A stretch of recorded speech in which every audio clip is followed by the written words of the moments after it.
जातीय व्यवस्था हावी है और इसी के दम पर सांसद साक्षी महाराज। तो सांसद जी का कहीं ना कहीं बड़ा फैक्टर था मोदी जी का, वही फैक्टर लेके इस बार भी वो चुनाव में उतरने की तैयारी। बीजेपी में कई धाकड़ नेता हैं। धाकड़ बोले तो फायर ब्रांड हिंदू नेता, और ऐसा ही एक नाम है साक्षी महाराज का, जो लगातार 2 बार से सांसद हैं और उनकी सीट है उन्नाव।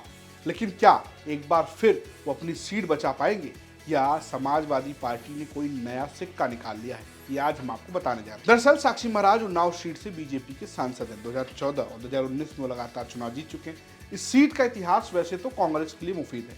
यहाँ अब तक 17 बार चुनाव और 1 बार उपचुनाव हुआ है, जिसमें से 9 बार तो कांग्रेस ही जीती है, 5 बार बीजेपी जीती है और 1 बार सपा, 1 बार बसपा और 1 बार जनता दल जीता है। कुल मिलाकर यहाँ पर जो अभी तक का रुझान रहा है वो कांग्रेस के पक्ष में रहा है। लेकिन पिछले 2 चुनाव से जैसा यूपी में अक्सर सीटों पे हो रहा है, बीजेपी आ रही है। अब इसकी वजह चाहे जाति समीकरण कह लें या चाहे आप मोदी लहर कह लें, लेकिन यहाँ पर साक्षी महाराज के लिए एक समीकरण बनता है, क्योंकि जब यहाँ हिंदू वर्सेस मुस्लिम होता है तो साक्षी महाराज के लिए फायदेमंद साबित होता है। और साथ ही साथ पीएम मोदी का ओबीसी चेहरा होना भी यहाँ पर बीजेपी के लिए फायदेमंद है, क्योंकि यहाँ सबसे ज्यादा वोट ओबीसी के हैं। एक अनुमान के मुताबिक उन्नाव सीट पर सबसे ज्यादा संख्या ओबीसी की है, जो करीब 7,05,000। वहीं दलितों की संख्या करीब 5,50,000 बताई जाती है। वहीं कथित तौर पर सवर्ण वोटर्स की संख्या 5,45,000 बताई जाती है। वहीं मुस्लिम वोटर्स करीब 2,15,000 है। ये तो रही बात यहाँ के जाति समीकरण की। यहाँ पर ओबीसी बाहुल्यता है और इसका फायदा अभी बीजेपी को मिल रहा है, कभी ये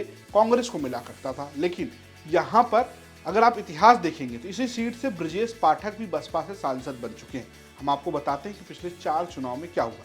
अगर आप 4 चुनाव का देखेंगे तो 2019, 2014, जैसा मैंने आपको पहले बताया कि यहाँ से साक्षी महाराज चुनाव जीत चुके हैं, और उसके अलावा उससे पहले 2009 में कांग्रेस से अन्नू टंडन ने चुनाव जीता था, और उनसे पहले 2004 में ब्रजेश पाठक बसपा के टिकट से सांसद बने थे। जाति समीकरण यहाँ पर साक्षी महाराज को सूट करते हैं। बीजेपी की वजह से ओबीसी वोट मिलता है और वो चुनाव जीत जाते हैं।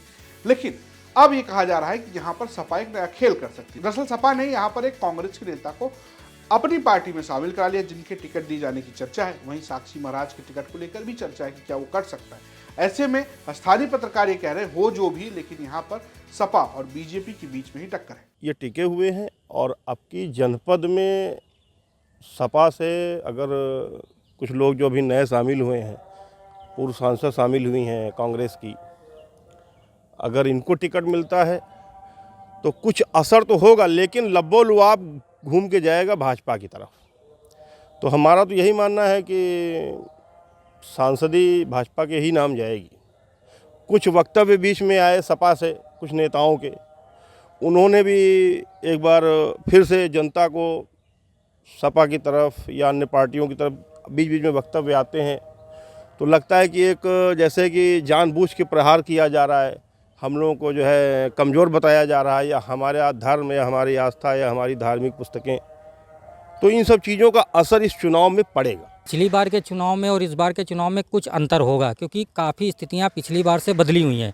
कहीं ना कहीं इस बार सपा ने भी थोड़ा सा जोर कसा हुआ है, अभी से लग रहे हैं, लोग आगे आ रहे हैं, और हो सकता है अगर सीट बदलेगी सपा की तो हो सकता है कि उसमें टक्कर दिया जाए।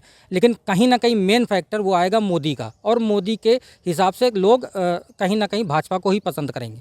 अब सपा बीजेपी के बीच में टक्कर है, लेकिन फिलहाल बीजेपी को प्लस हैंड दिखता हुआ मिल रहा है। लेकिन उन्नाव की सीट पर क्या होगा ये जनता भी बताएगी। और जनता कहां बताएगी? जी, जनता बताएगी आपको कौन जीतेगा यूपी लोकसभा इलेक्शन 2024 के प्लेलिस्ट में, जहां हम आपको 80 लोकसभा सीटों के बारे में बता रहे हैं। ये भी बता रहे हैं कि वहां के समीकरण क्या है, और ये भी बता रहे हैं कि वहां की जनता क्या सोचती है। फिलहाल ये स्टोरी उन्नाव से भेजी है अजय शर्मा ने, प्रस्तुत किया है मनोरंजन ने, और कैमरे के पीछे दीक्षा। देखते रहिए यूपी तक। नमस्कार।